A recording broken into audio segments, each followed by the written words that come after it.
From historic Daytona International Speedway and sponsored by Star Title Company and Established Traffic Control, this is the Global SimRacing Channel's Round 4 coverage of the Precision Racing League's NASCAR Cup Series Season 13 Championship.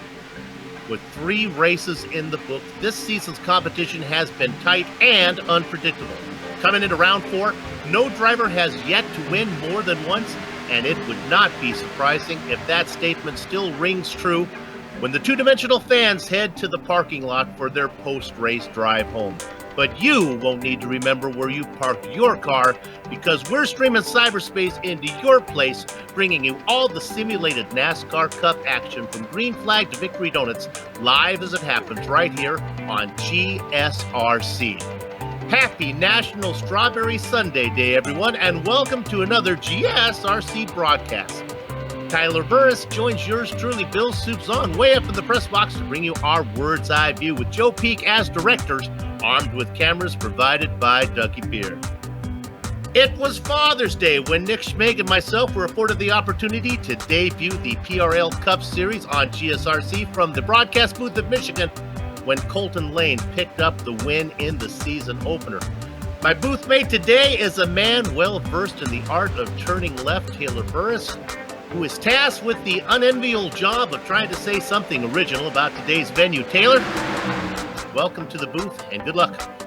Thank you there, Bill, and welcome everyone to the beautiful Daytona International Speedway, the world center of racing. Opened in 1959, this beautiful 2.5-mile, 31-degree banking trioval is by far the granddaddy of all stock car racing. Originally used to be as a part of a beach course that ran the street course of A1A and the beautiful Daytona Beach shoreline, NASCAR has made this track its home and has provided some of the best racing action in all of NASCAR racing. So, Soup, this is going to be quite an astounding event tonight. We're going to be seeing a lot of different things, especially with this new package here on the iRacing service. And that package just talked about, as well as everything on the broadcast, is thanks to our sponsors. We're going to start first by talking about Star Title, founded in 2005. They are a full-service title company handling closings for residential, commercial, construction, and refinances, servicing Houston and all major cities in Texas. Find out more at NorthstarTileTX.com. Another great sponsor we want to thank is ETC, Established Traffic Control. Founded in 2005, ETC is a leader in traffic control and traffic safety in the state of Pennsylvania. Through maintaining great relationships and providing exceptional customer service, in addition, ETC makes custom signs from street signs to company logos and everything in between. Custom signs make great gifts and wall decor. If you have a design, ETC can make it and ship it to you. For more information, visit www.establishedtraffic.com or email Brendan Chatley at bcchatley@establishedtraffic.com. The unique sponsor for this Round 4 event is Whataback Racing. And the good folks there, they're committed to excellence is exemplified by Whataback teams currently sitting first and second in the team championship. So let's go ahead and have a boo at those points right now. We'll start with the drivers, and there you see a pair of Whataback Racing stars at the top of the points.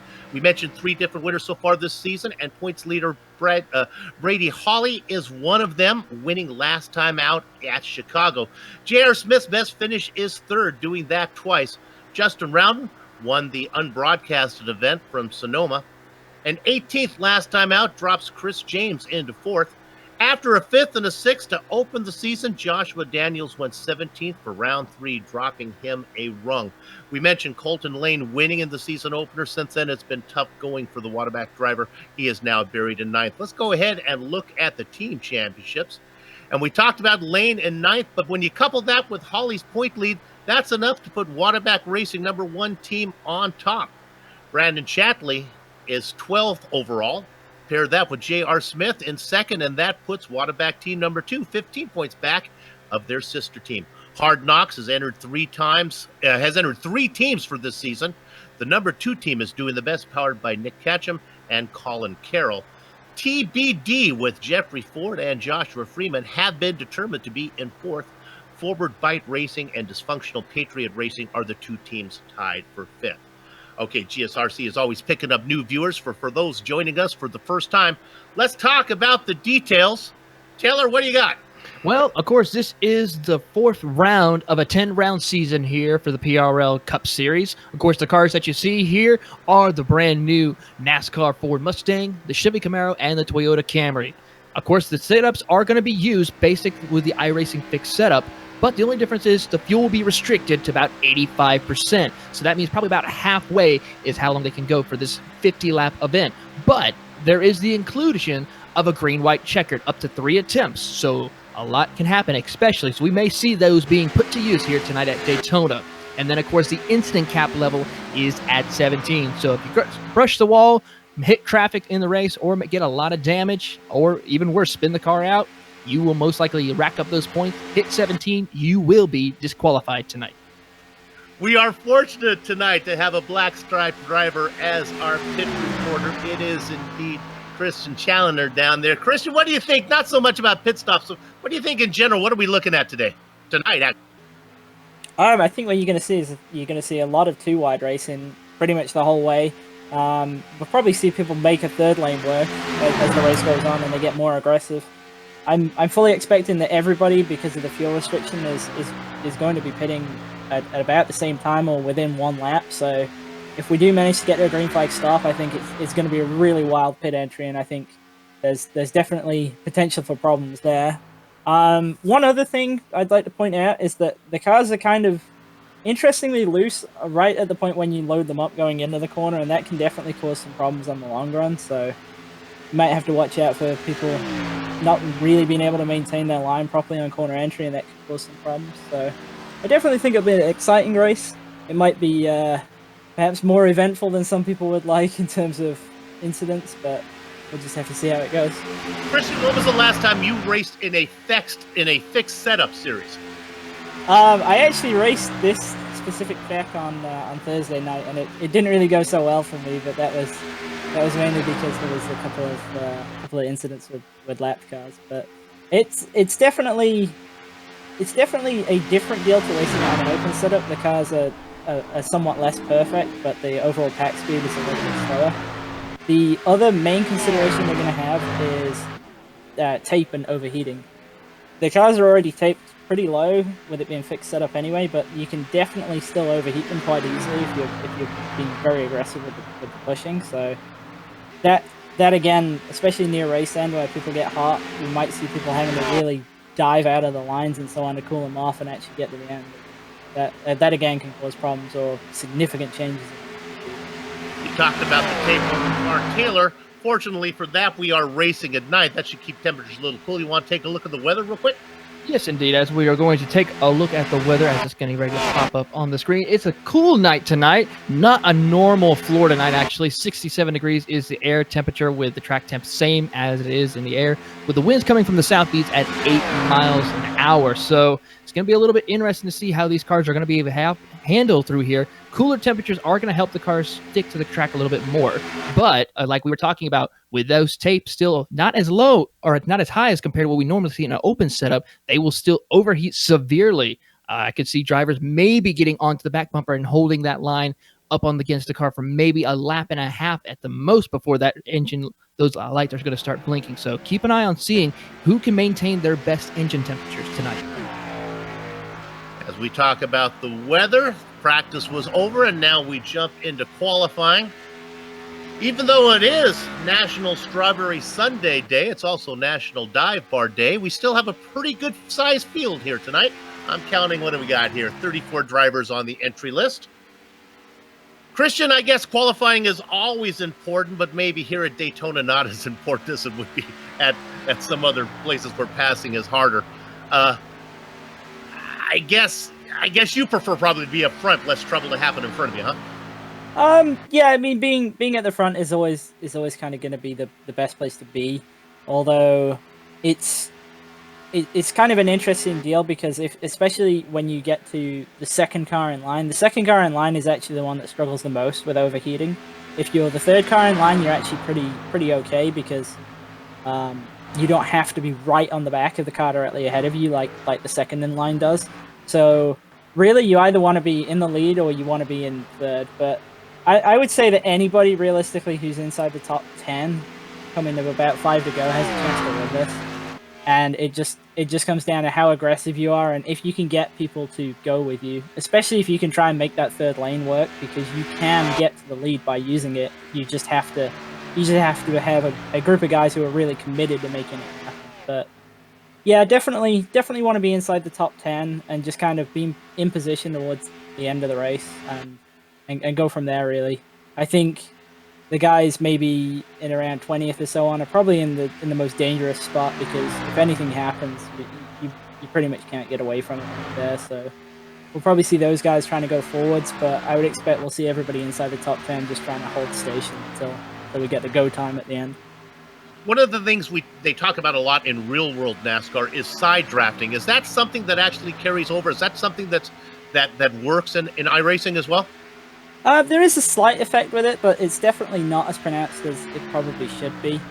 The biggest thing that we found is that kind of if you're trying to work with someone and you want that line to really go forwards, the best thing you can do is to offset slightly when you're pushing them along, just so that you keep some cooling and you don't instantly overheat.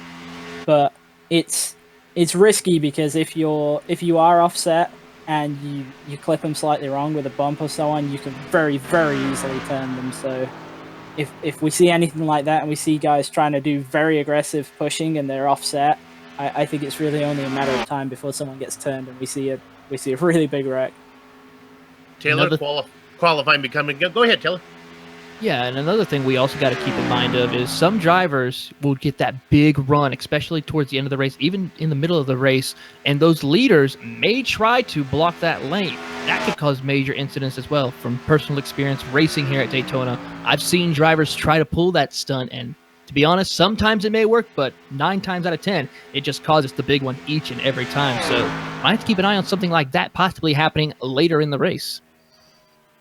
Now, you saw Taylor talk about drop races. There is one allowed for in this 10-race schedule, and that's going to come in handy because I believe our points leader is not here today. It's Bradley Hawley, at least right now, is not showing up on the entry list, although I guess he could get in here and put in a quick qualifying run and still make the grid. Check to see if JR is here today. JR Smith is here, as is Justin Rowden. No, let me correct myself. Oh, Justin's here. There he is. I missed him. Looks like qualifying just about done. Taylor, we're going to get a green flag pit stop today. What do you think? It's too tough to tell right now. I mean, like you were saying, we're having over 30-some cars in this field. Knowing that it's Daytona, I'm bound to sure we will probably not have a green flag pit stop. I would be surprised if we do, but I have a feeling we will not. It'll probably be a lot of under yellow flag condition pit stops. It looks like the qualifying is just about done. People are just putting in practice right now. You saw when Taylor was talking about the race details, there is that elusive green-white-checkered that's floating around there down at the bottom. GSRC doesn't quite know what's going to happen on one of those yet, as we have yet to cover one for real with the new package that iRacing has. Well, we did. We did cover one. Sorry. I get the news. And one thing about that is when the green-white checkered happens, once the white flag is out, no matter how many incidents happen on track, it is still going to be a green flag condition coming to the checkered flag. So we may see drivers doing some pretty insane stuff maybe towards the end of that race if we have a green-white checkered. So keep that in mind as well. All right, qualifying is done. Let's go to the grid.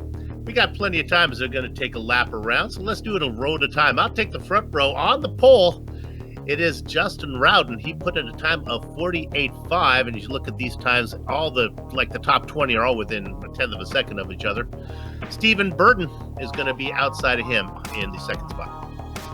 Daniel Cervantes Moreno will start in the third position alongside Trey Galdon. Joshua Daniels sits in fifth position. He's flanked by Daniel Seegers. Starting in seventh, Anthony Job and J.R. Smith will start eighth. Nick Catcham is going to be in ninth. Charles Sumner is outside him in 10th. Rob Haynes will start in the 11th position alongside Rob Thomas in 12th. In the biggest of the spot, it's Adam Zemke. Colin Carroll is going to be in 14th. Robert Besaw Jr. will start in the 15th position alongside Eddie Wildermuth. Jason Zeeler is in 17th inside of Brendan Chapman. Alan Dobbs will start in the 19th position alongside Colton Lane in 20th. Hidden Blackjack is Jason Helmshell. Mitchell Clark in the double duck spot. In the 23rd position, Sean Dower alongside David Dreckman in 24th. Ray Richer in the quarter century mark with Mike Catarino in 26th. Jose Tellez will start in the it'll be Demarius Hickenbottom will start in the 27th position, followed by Warren Austin in 28th. There we go. I'm looking on the screen there. I see Warren Austin in 29th. So let's put in Justin Tellez in there in the 27th position. Frank Peacock in 30th. When we get to this part of the graphic, a lot of these drivers do not put in qualifying time, so iRacing kind of shuffles them around. I'll take these final four. Eric Roberts, Kevin Fetty, Mike Donahue, and Craig Holden round out your 34-car field. Glad you could join us here on this Sunday evening. It is round number 4 of 10 in this Precision Racing League's NASCAR Cup Series. Glad to be bringing it to you on the Global SimRacing Channel. Hope you had a good weekend. Let's finish it off with a good race.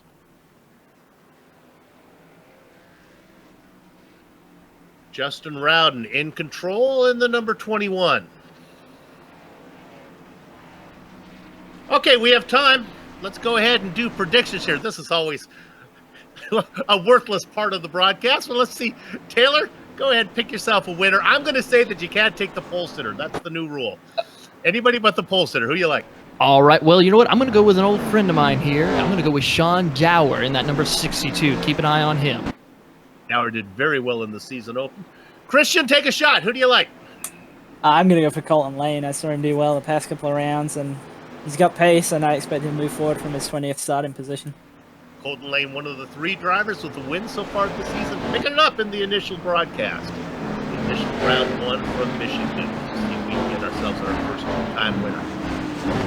All right, the pace car is coming around out of corner number 4. It'll be pulling down, and we'll be going green for 50 laps, hopefully, here on the Global SimRacing Channel. The anticipation builds. The pace car approaches pit lane entry. They get to the dog leg. It dives in. Justin Rowden in control. Yeah, they're up the chicken steak, cutlery on the cows. The horses are out of the barn, and it is indeed Justin Rowden who leads the field down into the first corner. On the outside, it's Steve Durbin. 2 by 2 by 2 by 2 as they work their way around the first lap. Yeah, the cars are building up speed right now, utilizing the draft. We now see the 81 of Steve Durbin getting a good push from the 49 of Trey Galgan as they're going down this Daytona super stretch. It's going to be nose to tail between these top 2 drivers right now as they're coming into NASCAR's 3 and 4. Top line did a pretty good job on the backstretch there. A little bit of help Durbin got from Zegers as he gave him a push. They're coming out of turn number 4. Let's see who's going to get credit with leading lap number 1. Will it be the pole sitter or will it be the man on the top side? It's the man up top. Steven Durbin leading the first lap as they continue to race in 2 columns. Yeah, it seems pretty even as they're going into turns 1 and 2. Coming off of turn 2, it looks like now Steve Durbin lost a little bit of push. Now he's getting another push from Trey in that number 49, a big push as they're going down the back straightaway. Still is going to be now Steve Durbin holding on to the lead just by about half a car length as they're going into 3 and 4. Alan Dobbs races in 15. He might be the wisest of all as he's sitting back with enough room to maybe avoid what would be the 16-car crash that happens in front of them. We're looking to see who's going to lead this time around lap number 2, and then again, it is the top side that gets there first. Keep that in mind, 48 laps from now. Top side seems to be working. Yeah, when you have the right group of cars on the outside line, it can work. I think it might be a little bit difficult right now because I see a couple of cars blinking towards the back of that outside line as now the 21 has a big push from the 25 cars that are going down the back straightaway. Christian, am I silly to ask a question about tires? Is that something at Daytona that I really should be thinking about as a viewer? It definitely does matter. I mean, what I normally do, especially with Daytona, is that if I have to do a full tank pit stop for fuel, then I will always take 4 tires, and anything lower than that, I usually take at least right sides. I found that taking lefts is not usually a good idea, so yeah, tires definitely do matter. Take a look at that. Daniel Marino now going to take the outside lane and get in front of the 81 car. That's now going to move the 07 right behind of Joshua Daniels. Oh, it looks like now the 21 of Steve. He got pushed out. Indeed, the Stars and Stripes car goes to the inside. That's the 21. He falls all the way back. Don't worry, though. Justin Rowden's got it gathered up. He lets everybody go by. I don't think there's any damage. He's going to try to build up momentum. He might lose contact with that Reed pack, so that gives us a new leader now. We're going to take a look at replay. Now, the car that I've been watching that's been kind of scary is indeed the car that might have caused the trouble there of Joshua Daniels, the 21. Watch the replay.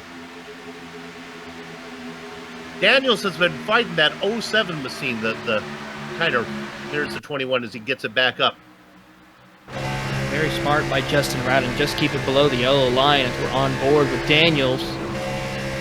And just right there, just hits the wrong spot of the car. Thankfully, though, Justin was able to hold the car and not come back up across the track, causing a big one. We have a new leader. So as we come back live, Joshua Daniels moved up to the top line. He fell a little bit behind, but got a good push from the car of Trey Galgan, and that moved Daniels up to the lead. Now he's hugging that yellow line. Boy, again, a lot of swirling going on. That's Moreno behind him. Yeah, that 2007 of Joshua Daniels needs to not go up any higher. Try not to worry about blocking that outside lane. Just hug that bottom, because it's going to just make it difficult for the 25 to make a pass on the inside. If you pick your car up just even half a lane up, somebody could easily try to stick their nose in there and cause a major incident. So he needs to just hug that yellow line as best he can, not try to worry about and hope that the 25 just sticks to his back bumper and keeps pushing him. Those are all U.S. drivers in the top 10. The first driver not in the United States is Rob Haynes out of Canada, racing now. Well, he's made his way up into 10th position. Haynes back in the 29 machine, working the top line. Boy, oh boy, we have dodged bullets. Everything is going okay. My goodness, the too wide goes all the way back. How far? It goes too wide. It keeps going back. It's all the way back to 25th position. 27 of Daniel Zeggers is giving a big push to the 49 of Trey Galgan as they're going down the back straightaway into turn 3. He's got about half a car length lead over the 07. It'll be close, but I think the 07 is going to prevail. Get right back up to the side of the car and side draft Trey Galgan as they're coming down the front stretch. Christian, we talked about this thing going green, but I know you know one driver that's probably needing a yellow flag, right? Yeah, Justin Rowden's fallen way off the pack. I'm not really sure what happened. I checked his car over. It doesn't look like he's got any damage from that incident, but he's well disconnected from the pack. He's 10 seconds behind the nearest car, so he's going to be in big trouble if he doesn't get a yellow soon. I guess he figured that once he got so far back, it's of no use to race at the back of the pack. Might as well get back there where he doesn't have to worry about getting caught up in the big one that I think Taylor has a pretty good chance of hitting here as they continue to race 2 by 2 now for, what has this been, 8 laps? Let's give a tip of the hat to these drivers, huh? They're putting on a good show. Yeah, as we saw now, Galgan now takes the lead car now on the inside lane, while Daniel Zeggers, the new leader, on the outside. He's getting pushed by the number 3 of J.R. Smith and that Ford Mustang as they're going down the front straightaway into turn 1. They do have a lap car right up the road from them. That's the 033 of Jason Saylor as he's now coming out of turn 1 in the middle of the back straightaway. These cars are going to be all over him real quick as we see the 49 get loose. He did it again. It is Joshua Daniels. That's the same move that he did on Rowden. That is the 07 car, second in line. He likes to bump, but the guys in front really have to fight to keep the car straight. And that 49 is Galgan. Boy. Go ahead. That cost Galgan big time right there. He now loses the lead as the 27 car now gets up towards the front of the field. Yeah, the 07 of Joshua Daniels is one to keep an eye on. maybe you don't want him in your rearview mirror, cutting down right in front. Holy moly, he knows just how long his car is. That is J.R. Smith. Talk about leaving of J.R. Smith up to the front. Galgan now in the 49 has fallen all the way back to 5th. Let's see if that top line will work for him in the 49. Got a little bit of help from the 98 of Charles Sumner. Sumner continues to blink for me, though. Yeah, he's having a lot of connection issues, which caused cars behind him not to really want to bump draft him. I mean, it's very difficult even when it's on a regular track for a car blinking. Jason Sealer doing a good job trying to stay up in what would be the 3rd lane. He lets the entire field go by. They did it, Jason. Nice job. All right, the 07 now is going to go to the outside lane. This is going to be a little bit interesting. See what that 07 can do of Joshua Daniels. He's going to get to the outside now of J.R. Smith. They're going to go. Went half the race before they went yellow. So this is something these guys are noted for. Great racing action here tonight at 3 and 4. He does. To the bottom, the 07 goes. We talked about the 49 being stuck on the top side. A little worried he might not be able to get there. Trying to work a 3rd lane here, but that's not going to go. Yeah, Sumner's and that follow him. Yeah, Sumner continues to blink, and maybe they're giving him the news as he stays up in the top line as they're going around him. Now, J.R. Smith is slowly moving back up. He's got about a nose over Joshua Daniels as Daniels now gets another push from the 27 cars are coming out of turn 4. It's now going to be even up as they go down towards the start-finish line. Let's see who leads this lap. It will still be Daniels as they go into turn 1. Christian, if you were in this position, I don't know if you have a preference. I guess every race is different, but do you prefer the top line or the bottom line, or it really doesn't matter? I feel like the bottom line is the safe place to be, in the sense that usually if there's a wreck happening, you can kind of duck under. When you're the leader, it's the obvious place you want to be. But when I'm racing, I really do like the top for this track because it feels like it gives me options. I feel like you can get stuck on the bottom, unable to really go anywhere, whereas you can really work the top and kind of make the line happen, sort of thing. So I have a preference for running the top, although when you're playing it safe, the bottom is the place to be. Yeah, I agree with you 100%, Christian. Personally, I would always try to stick to the inside lane. Let the cars that are up in front of me, if they move up a lane, just slot right underneath them and make the pass. We'll, though, take the outside lane if that outside lane has a good run going and the inside lane is not going anywhere. So that would be my best appropriate time. And Taylor, just from a fan's point of view, it seems like cars tend to crash going towards the outside wall until they hit something. So it gives you, like Christian said, a chance to maybe avoid it. If you're stuck on the outside, you don't have a lot of options when it comes to where to go. No, you do not. It's if you're in the outside lane with a wreck happening, it's a very slim chance to get through that. I've seen some cars do it, but a majority of the time, it's a lot of cars that do not make it home after that. Trying to take a little bit of an inside line there was the 18 of Mike Donnie. Tried to look at it, but he gave that idea up. Take a quick peek for any hard charges. Really, everyone races pretty much. Ooh, there goes to 25. That looked like Daniel just got bumped really hard and lost control of the car, trying to see where he's at now. There he is back out on track. I don't see any major damage. Slid the tires, though, but great save by the 25 car. Daniel Marino got a little bit of a hip check from the 3 of J.R. Smith. From the top, I'm looking at it right now. Let's see if they actually made contact or was a little bit... Boy, it looked like some... Yeah, 3 got him. Yep, that was some contact right there. Well, as he falls all the way back, that might be a racing buddy for our pole sitter. Or, well, for our pole sitter who's racing in the back. Justin Rowden races in 29th. There's Rowden, there's his friend. There we go. Yeah, he's got Jason Hunschel right behind him, and he's going to dive to the inside a little bit, go below the line, but comes back up to follow Justin Rowden. But I'm pretty sure by the time they're coming out of turns 1 and 2, they will be lapped for the most part. Here comes some drivers coming on the outside lane. That looks like to be, let's see if I can get, looks like Sean Dower in the 62 and the number 22 of Alan Dobbs. They're going to make it work on the outside lane. Just 2 cars.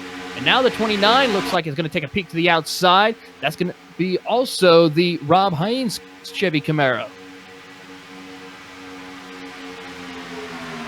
Christian, Justin Rowden, assuming he just lost the draft and he's just back there, there's no damage to the car. Does he have any hope of not getting just swallowed up? He's our pole sitter. You know that he has pace. Is there any hope of him fending off these guys, or are they going to go around him? I think they'll definitely maybe make it go around him if they can. But to be honest, I've just been looking at kind of what everybody's doing, and after that last major checkup we had, the top line's really disintegrated. And I think right now, because we're going to be coming to pit stops maybe in about 5 to 6 laps, so I think everybody's really trying to get to the bottom lane just so that they've got a guaranteed easy kind of pit entry. So if the leaders get to him and like he can run with them, they might just push him along. But he really is in a dangerous scenario here, because if he falls out of the lucky dog spot, if he does go off the lead lap, then I don't really see much of a way back for him. Yeah, you hate to give up on him, and certainly we've seen you do some amazing things when you've gotten into trouble. But he is our pole sitter, and he's fast enough whether the racing gods will allow him to compete for this win.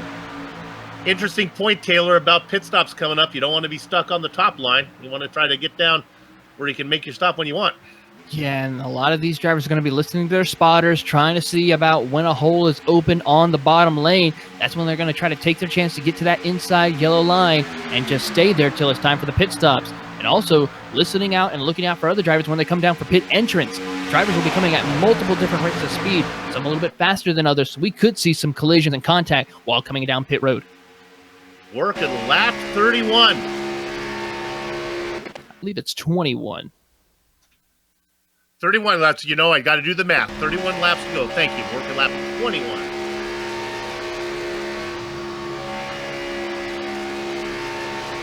Still amazing to see the 62 of Sean Dower along with that 22 of the Alan Dobbs Camaro. They're doing quite a lot of work, and surprisingly, Sean's doing a lot of pushing. I'm surprised that engine isn't really pushing the limits of getting too hot, as he backs off just a little bit, while the 27 of Daniel Zeggers gives the 07 a big push to get back up into the lead.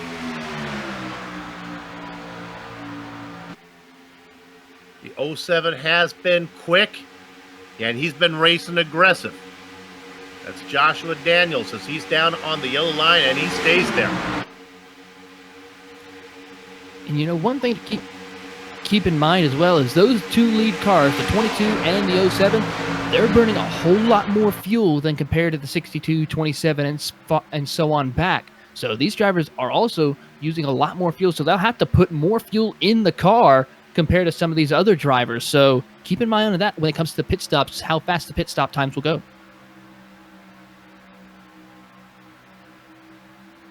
Christian, you found yourself somebody that's been making his way through the field. I found 2, actually. Both Alan Dobbs and Sean Dower have really moved up from where they've started.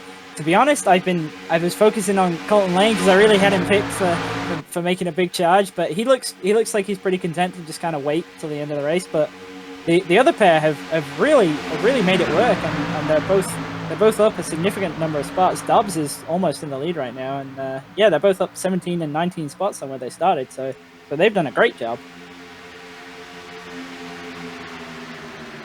Donahue up several spots as well.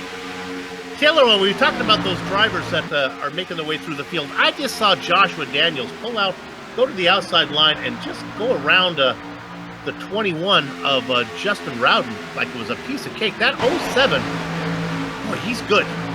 He really is. He's showing a lot of speed here tonight.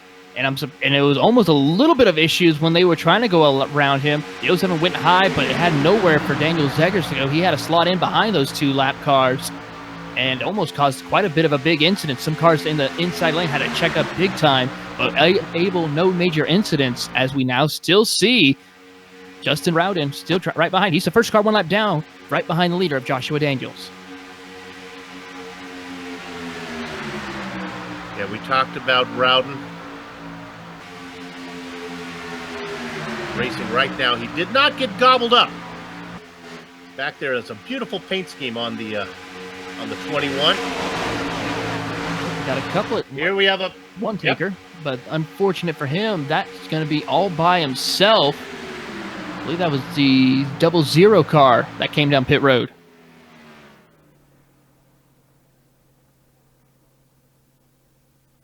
Yep, yeah, it was a 00, and yeah, pitting on your own is really not what you want to do. But he was already off the lead lap anyway, so I'm wondering if he was kind of just putting out a bit of a nicety there by pitting out of the way of the lead lap. So I definitely think we're going to see everybody come down in either this lap or the next one, though. Well, they're coming out of turn 4 right now, so it's going to be to see the determining factor who's going to come down pit road. We may say some of them. Here we go. Our leaders inside row are going to come in. Outside row stays out another lap. And that's our pole sitter locking it up. Justin Rowden there. He is a lap down. He's trying to remain. Boy, he's trying to stay with the lead pack, and he's got the preferred position. And we have a spin. Looks like and one he's smacked car. him. Yeah, Mike Calderino. It was more than just a spin, wasn't it, Bill? It was. Looking on board right now.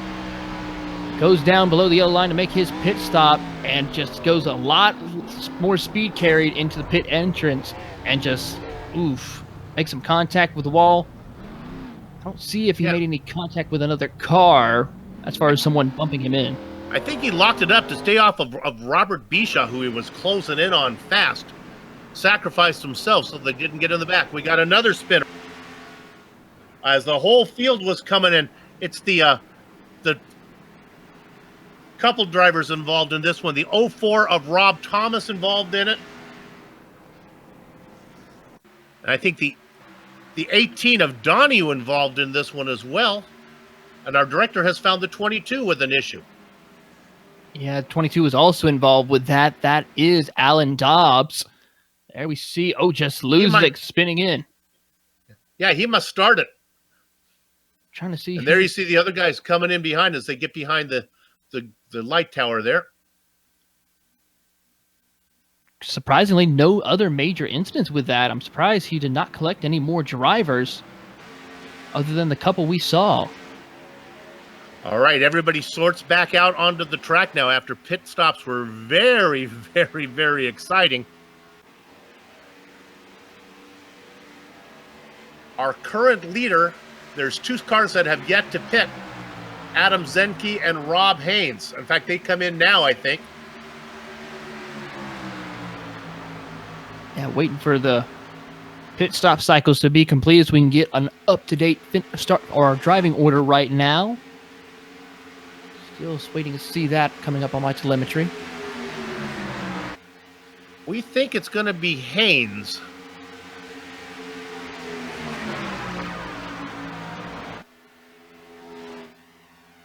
As Zemke comes in, yep, we have.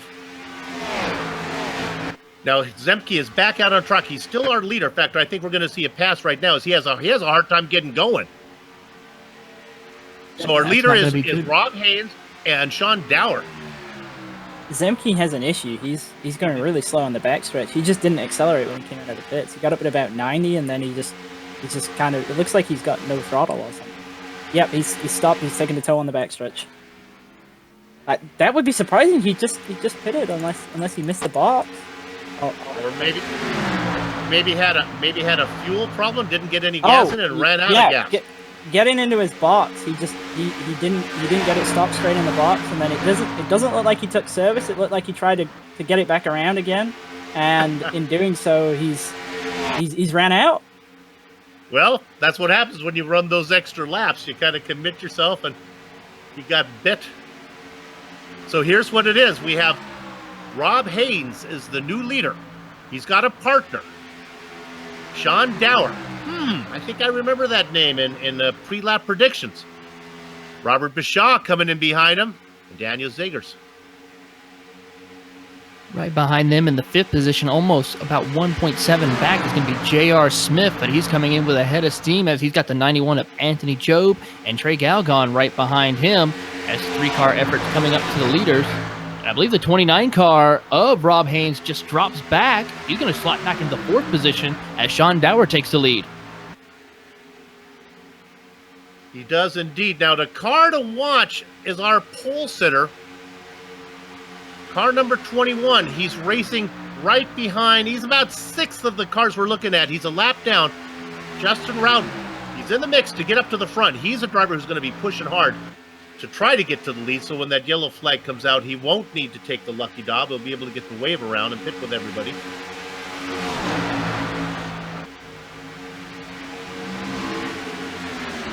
Let's go ahead and talk about pit stops, Christian. We just had them. We went halfway. I don't think we're going to need to go again. Do you come in for tires? Is this the type of place where you come in and sacrifice track position, or do you do this on one set? I think at this point you definitely don't come down for tires. You're good again. to go. I fully expect everybody will stay out now, and it's probably actually with how spread out the field is, it's probably going to go green to the end now. I would think and hope. Just a quick note on Rowden. He does need to pass Eric Roberts in order to get that lucky dog spot. So he's going to have to work for it a little bit. And with how everybody's in a single line in this lead group, I don't really see how he's going to be able to do that, to be honest.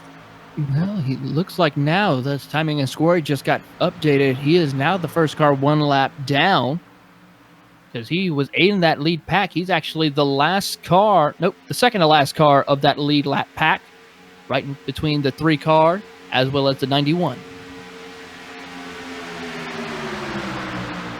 Moving to the top, there is a slower car. That is Marino. There is a brief second when cars get lapped where Rowden is no longer in the lucky dog position as they lap a car. Rowden races in 5th right now, but our attention is going to be on the cars on the lead lap. Sean Dower, you want yourself a hard charger?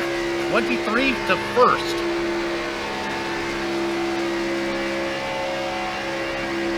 Robert Bashaw in 2nd. Now, Bashaw's in the 43. That is the car that almost got smacked in the rear. He doesn't realize how close he came to getting punted entering pit lane. He is really all over the back bumper of Sean Dower. Gives him a push before they go into turn 3. Backs off just a little bit. Do not want to be pushing that car or giving it a bump going into the corners. That will cause a major incident here at Daytona. While the 27 of Daniel Zeggers gives about a little bit of space, lets the car breathe a little bit. Doesn't want to force the issue right now, so we still have a little bit more racing here to do tonight. Christian, we kind of got this broken up into a couple packs now, right?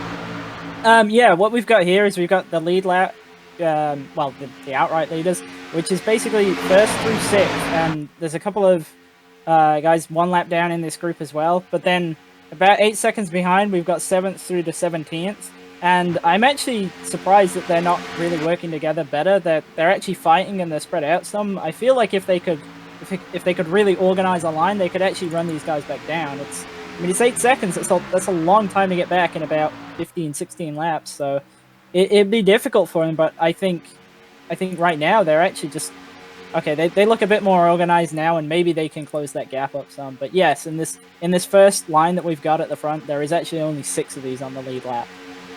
Yeah, I can agree with Christian. It's one of the most frustrating things as a driver at a super speedway when you see drivers not wanting to just work together to catch up to a main lead pack, especially at a gap like this over 8 seconds.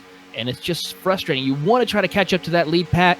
You just want to try to get there. Then you can go back to racing 2 wide. But when you're this much of a gap with how many laps left to go, you don't want that to be happening. Otherwise, all your chances of going for a great finish or a win are go up in smoke. Didn't want to make light of qualifying, but just to point out how really meaningless it is here at Daytona. None of those top 6 drivers qualified in the top 5. Here's your order of grid for the top 6. 23, 15, 6, 11th, 8th, and 7th. It's all about racing here at Daytona. Sean Dower, our leader, in the 62. Bashaw in 2nd. You see him on the tower there on screen left. And as Christian pointed out, it goes all the way back to Anthony Joby. Yeah, right now, this is the calm before the storm right now. A lot of drivers are just now getting set up, cooling their cars down a little bit, trying to maintain that lead draft or catch up to the lead draft, as we see those drivers from 7th on back trying to catch up. They're still about over 9 seconds back, so they're actually losing time right now. But these drivers are now just setting up, trying to make their plan as we close into the final 10 laps here coming up. Yeah, just another note on the whole thing about the qualifying. The qualifying itself is a little bit meaningless, yes, but I think the big thing that this is shown here with the top 6 especially is that the most important thing on a green flag pit stop is executing it without mistakes. It doesn't necessarily matter to be the absolute fastest, but executing the stop without any mistakes, coming in with a group of other cars and coming out with an organized line is absolutely what wins you these races if they go green. And we saw Dobbs had really raced his way forwards, but he made a mistake on his green flag stop, and now he's completely out of the fight and he's a lap down. So pit stops are huge, especially if they're under green flag here. Really good point. And what makes this pit stop so difficult is the amount of speed you're trying to carry before you get to that pit entrance window. I mean, you're coming in at speeds over 200 mile an hour and trying to drop it down to about 60 mile an hour. And drivers are going to try to carry as much speed as they can. So executing the right point to start slowing down and braking before you hit that pit entry cone is going to be very crucial. And as we see with Sean Dower, he executed it perfectly. Now, in case you're confused and you're looking at it on screen and you see a 10-car train up front, and we're only talking about 6 drivers, 4 of the drivers in that top 10-car train are a lap down.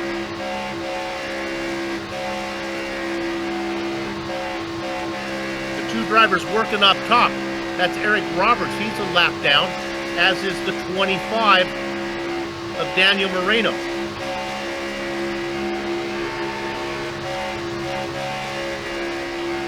And Justin Rowden. Look at this top line working. 3 cars that are a lap down, all trying to get their lap back. Working the top side. They're going to try it right now. The 21's got a good punch, but now has to drop back as a 28. Eric Roberts, he's starting to have a little bit of connection issues, so he's about now a car length separating between him and the 21 of Justin Rowden. He's now up to the 3rd place car of Daniel Zeggers as they're now coming into turn 1.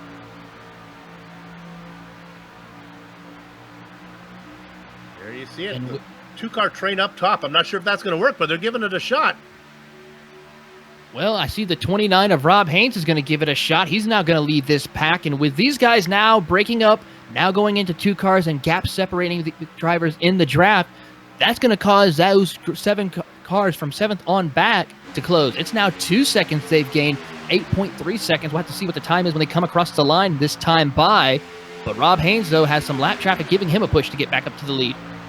Well, that lap track is the fastest qualifier, Justin Rowden, who we've been watching the whole race. Yeah, that was a kind of interesting move. Yeah. And Rowden will be on a different, not bad to have a guy pushing him who's really in no position to win the race either. I mean, he just wants to get to the front any way he can, so that's kind of guy you want behind you. He has no ulterior interest other than to get up there, especially if we get to the white flag. It'll mean nothing for him. Look at this. Here he comes, Taylor. Yeah, he does as we go underneath the 033 car of the lap traffic, and they are now going to be side by side coming out of turn 4. It's Sean Dower in the silver 62 right up against the 29 of Rob Haynes in that white and red Camaro as they come down the front straightaway. It is still going to be Sean Dower holding on to the lead as the 43 car ducks below a little bit, try to get a little bit of air intake into that car. As they're now going into turn 1, Rob's now right at the bumper of the car on the inside. And that gap still is a little bit maintained right now. About 8 seconds separate the two. As now the 29 of Rob Haynes goes back. He goes to the high side. Working with 9 laps to go. They were 3 wide for a little bit there. Dower continues to hug the yellow line. The Shaw right behind him. That 3rd car, that is your pole sitter, the 21 of Justin Rowden. His goal is to get to the front and then hope for a yellow flag. The cars on the inside line are all racing for positions. One thing to keep in mind, we may see that 43 car of Robert B. Shaw jump to the outside if that 21 car gets close enough. Let's see if he's going to do it. He's right there. He's going to be at the bumper. And nope, not going to be quick enough to jump up to the outside line now. It's going to be the 21 of Justin Roden getting a big push from the Rob Haynes. I think he's thought about it. I think as you were saying it, I think he had visions of doing it, but he doesn't do it. And now the 21 in that beautiful Stars and Stripes livery. Coming off of corner number 4, he's going to be, it looks like maybe in the middle lane. Nope. He continues to fight to get the lead lap, back on the lead lap. Sean Dower hugging the inside line is going to get credit with leading that lap, 8 to go. And really, Taylor, that's not the worst thing for Dower right now to have the 21 up top. No, he's it's not. He's not fighting him for the win. He's not a blocker. He can hold him off almost in a little bit and not have to worry too much about the 29. He's got to worry about making sure that 43 car of Robert Bischoff gives him enough push to at least keep him even up with the 21 of Justin Rowden and try to keep that 29 behind, as we now see the 43 car side draft Justin Rowden as they come out of turns 3 and 4. That brings him back just a little bit now. And Sean Dower is going to still hold on to the inside line, as we saw the 29 take a peek to the outside.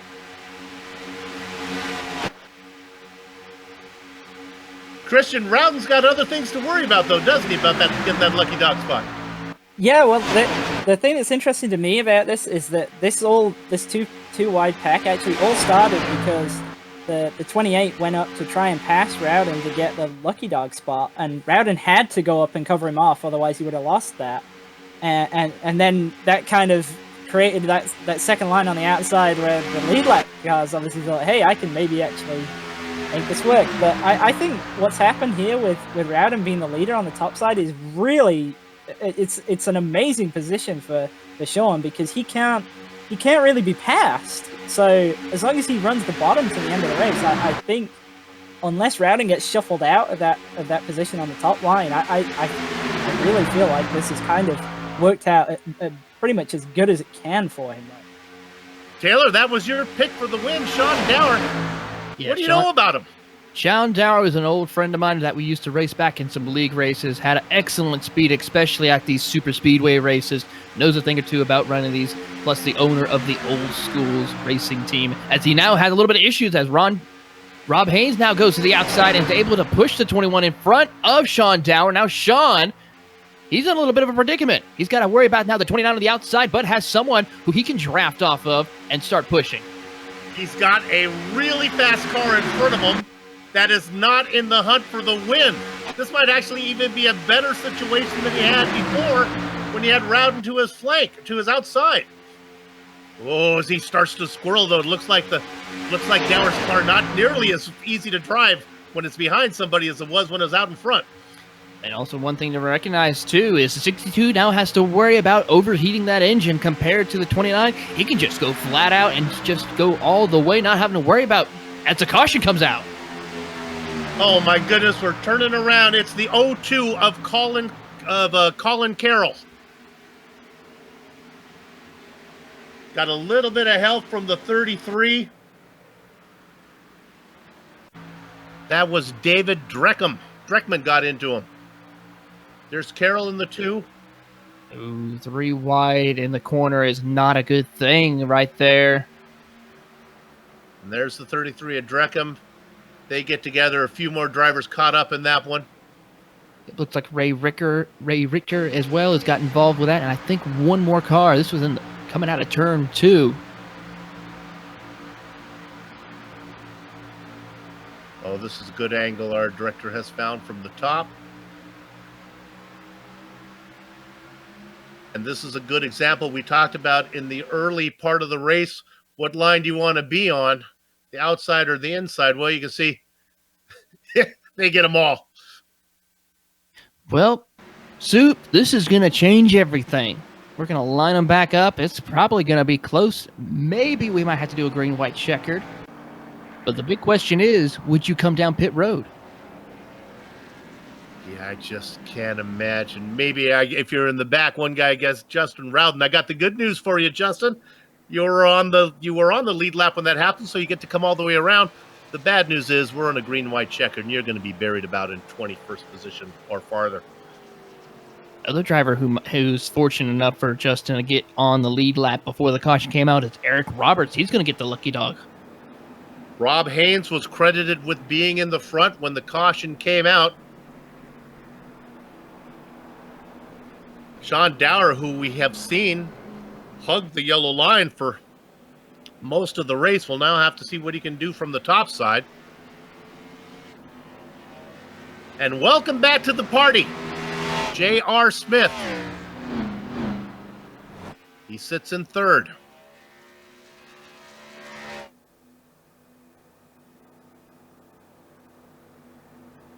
Green-white-checkered. So, Taylor, let me get this straight. Am I correct on saying that we can have a lot of these, or is there only one? We are up to 3 attempts of a green-white-checkered. So, ladies and gentlemen, I've just been alerted that they decided to just do only 1 attempt of the green-white-checkered. Only one, okay. I'm disappointed. I was ready to... This race had gone by so quickly, I had allotted more time in my personal calendar to announce this one. I had some spare time on my hand. I thought we could get in 5 or 6 green-white-checkers for all I care. I'd still be on schedule for my next appointment, but we're only going to give you one here. Yeah, we're closing in about 10 minutes left, and almost 10 minutes left in the session too. So it's going to be close. Okay, Kristen, you're our resident black striper. You like the top line, you like the bottom line in a green-white-checker, if you're assuming you're in the front row. Oh, if I'm the front row, I'm definitely taking the bottom for sure. Okay. And you just gotta hope that they'll all push you. I don't think we'll see anybody pit here. I was thinking that maybe if there was more than one green-white-checkered, we'd see people that would be close on fuel perhaps. But as there's only one, everybody should be good, and I don't think nobody's come down so far, especially not from the front. So I think it should be exciting.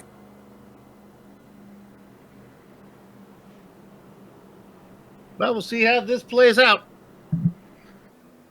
Round number 4 here of the Precision Racing League's Cup Series, their Sunday series. They have many of them here, 4 of them on GSRC. Tuesday nights, it's GTEs, sports cars. I think Wednesdays are the trucks. Director will correct me if I get these wrong. Thursdays, I believe, is it the Laura, the F3? Is that what we have on Thursdays now, I think? And then, of course, Sundays are the big cars here.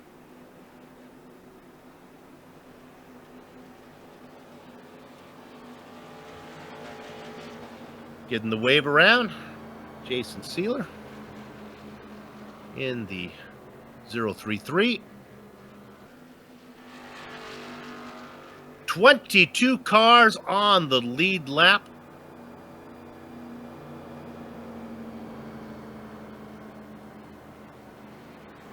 Rob Haynes, gridded in 11th. He'll be in control of the field.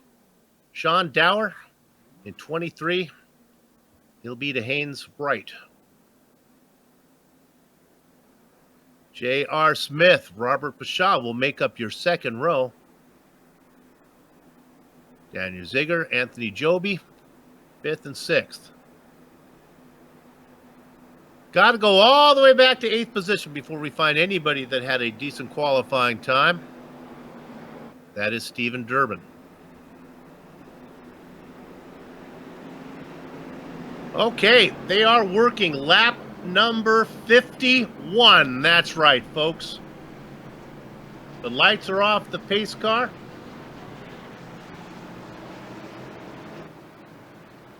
So we're on lap number 51. Since this is my first green-white-checker, Taylor, correct me if I'm right on this one. We get lap number 52 and lap number 53, right? Green, that would be white? Correct. That's it. Okay. I can do the math. Christian made a good point about fuel, but I think everyone made it far enough past the halfway mark. It shouldn't be a problem. Yeah, I think we'll be fine for fuel here, especially with there only being one green-white-checkered. If there'd have been 2, then it might have been close. But with it only being 1, I'm pretty sure everybody's more than good. Based on qualifying, keep your eye on the number 81 machine, Stephen Durbin. He's on the outside of row 4. Amazing things can be done here when you have 5 miles of racing to go at Daytona. A lot of cars can be passed. If we get to the white flag, if there is any nonsense, if there's a crash, if cars get banged up, it doesn't matter. We're going to race to the end. Kind of a little bit like old school. Race back Yeah, indeed. So our goal right now is to get to the white flag without there being an incident. The pace car is in. Rob Haynes gets a great jump, and look at this. He brings J.R. Smith with him. Sean Dower did not get going. By the time he does, he decides not to tuck in underneath. Smith trying to peek to the outside. This is good news for JR now, as he is within striking distance of Rob Haynes. It is indeed, but here comes the 62. Sean Dower, he's getting a big push right now by the 43 car as they're now going down to the Daytona Super Stretch. Look at him go. He's now got a half a car length lead over the likes of Rob Haynes as they're going down into 3 and 4. Here comes J.R. Smith, though, giving a big push to the 29.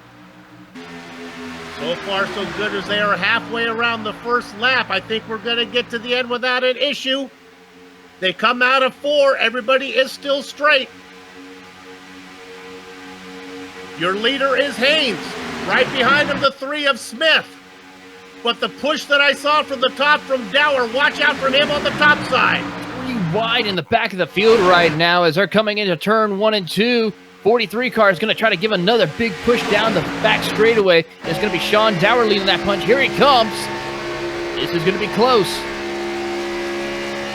Rob Hines hugging the inside, saying, put on the reggae music. You're going to pass me. You're going to have to do it high. Dower says, okay, man. As he moves to his outside, they go into 3, looking for a little help. The 62's running out of momentum. They continue to wiggle behind, coming out of 4. It's still Haynes in front.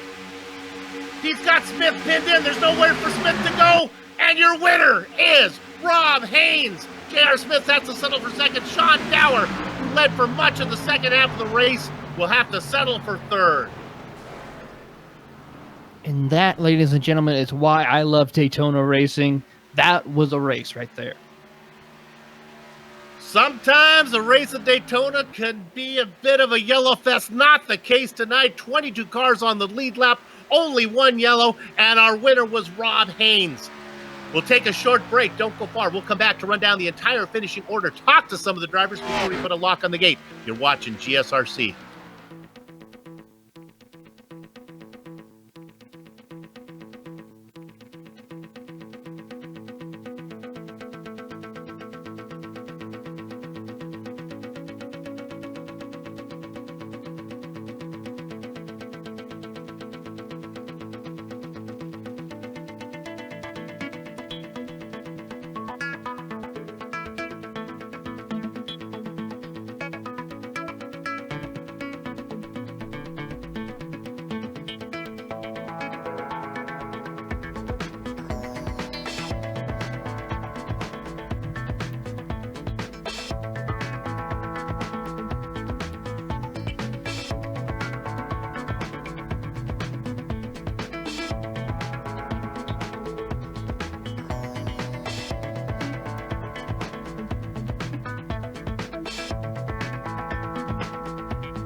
From Daytona International Speedway, sponsored by North Star Title and Established Traffic Control, this is the Global SimRacing Channel's Round 4 coverage of the PRL NASCAR Cup Series Season 13 Championship. The results are in. Let's give them to you right now. He started in 11th, but he was first to the checkered flag, Rob Hines. J.R. Smith did all he could to get there. He'll have to settle for second. Sean Dower led much of the second half of the race. That yellow flag, I think, cost him a win. He'll take third. Daniel Ziegler and Robert Bashaw go fourth and fifth. The back half of your top 10, Anthony Joby, Mitchell Clark, Brendan Chatley, Trey Galgan, and Stephen Durbin, who started in second. Taylor? Finishing in the 11th position will be Colton Lane, followed by Justin Rowden in 12th, Ray Richter in 13th, Joshua Daniels will come home 14th with Kevin Fetty in 15th, Charles Summers 16th, David Dreckman will come home in 17th with Demarius Hickenbottom 18th, Colin Carroll 19th, and Rob Thomas rounds out your top 20. More cars on the lead lap. Hidden Blackjack, it's Craig Holden. Then it was Daniel Moreno who fell 19 spots from where he started to finish in the double duck spot. We get to the drivers one lap down. Eric Roberts, Mike Caterino, Eddie Wildermuth.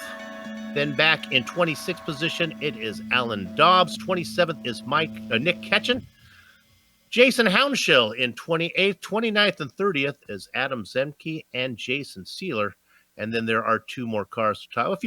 Mike Donahue, Warren Austin. It's Jesus Tellez and Frank Peacock in the 34th spot. All right, let's go ahead. I have the honor of talking to our race winner. It is indeed Rob Haynes. Rob, congratulations on the win. You didn't get there to the very end, and then you were able to hang on. Yeah, man, that was pretty cool. Didn't expect that.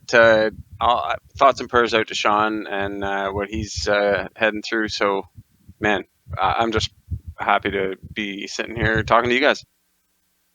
It was a timely yellow flag there at the end. Yeah, it was. Worked out. Fuel was tight there. I'm glad there wasn't two green-white checkers because I don't think I would have made it. But, man, it was a fun race, and thanks to JR behind me and PRL. Great things they're doing. GSRC, you guys are doing awesome. I love going back and watching the races and everything else you're doing online. So appreciate it, guys. We talked about the keys to the race, not only out on the track, but having a nice, clean pit stop, and it went well for you. Yeah, it did. I only took two there on that stop, and I think pretty much the guys I came out with obviously did the same. So worked out well, and yeah, just keeping it clean, keeping the car clean, I guess, and it was a pretty good race. I'm proud of these guys here, and in a field full of Americans, nice to get one for Canada. A lot of NASCAR fans up there. Oh yeah, of course there is. You guys know that. Yeah, we're into this racing scene, and we're having fun doing it. And man, I'm just proud to represent PRL here. And oh my goodness, Canada gets itself an NBA championship, and now this. What's next for those guys? All right, congratulations, man. Way to go. Thanks, guys. There's your winner from the Maple Leaf Country, Rob Haynes. Taylor, who you got? I got the Go ahead. Got the Sean Dower finishing in the third position. Sean, congratulations on finishing third. But I tell you what, you had quite the car. Tell us a little bit about your pit road entrance earlier in the race when we had that pit stop, and then of course the race on with that restart. I forgot I dived down low, and I actually came in too hot, so I think I got away with not getting flagged because I came in at 63 and still on the brakes, but I guess that's just the luck of the draw. But out of the one time, I think of all my pit stops, I happened to hit that just perfect. I mean, no tires, got my fuel and took off and came out in front, and that was really what it was. And just beside myself. Yeah, and led a lot of the race early, halfway after those green flag pit stops. Had a great help from working with the winner of the race today, Rob Haynes, and just absolute dominance. What happened, though, on that restart? Rob got a great jump, and he just caught me sleeping. Of course, leader's always going to have choice, and he just got a great jump. And but Rob should have won. Because when he and I came out of the pits, he was in front, and I was set just to push him all the way to the end. I was committed to pushing him. He actually went high and told me to go on by. Before the race, I was telling everybody that, about my surgery on Tuesday. And so I think a lot of people were just kind of wishing me well. And, I think he wanted me to lead and give me that opportunity, just the kind of guy he is. So he actually gave up first position to let me lead. And Robert, the guy who was behind me after that, stayed behind me. He could have pulled out at any time. He stayed committed to me. So a lot of the guys in this league, were just, I guess they were, letting me feel good about, my whole situation and letting me stay out front. So hats off to all the guys that run this league, man. They're just an amazing group of guys. So I can't thank them enough for the fun I had tonight. It'll probably be my last race for 3 or 4 months. So. Well, we hope that procedure goes well for you there, Sean. And congratulations on finishing third and putting on a great show here tonight at Daytona. Thank you, guys. I always have a blast watching your all's broadcast. I'm going to go back and watch it again tonight. So, and thank you for the kind words, man. So thanks again. And that was Sean Dower finishing in the third position.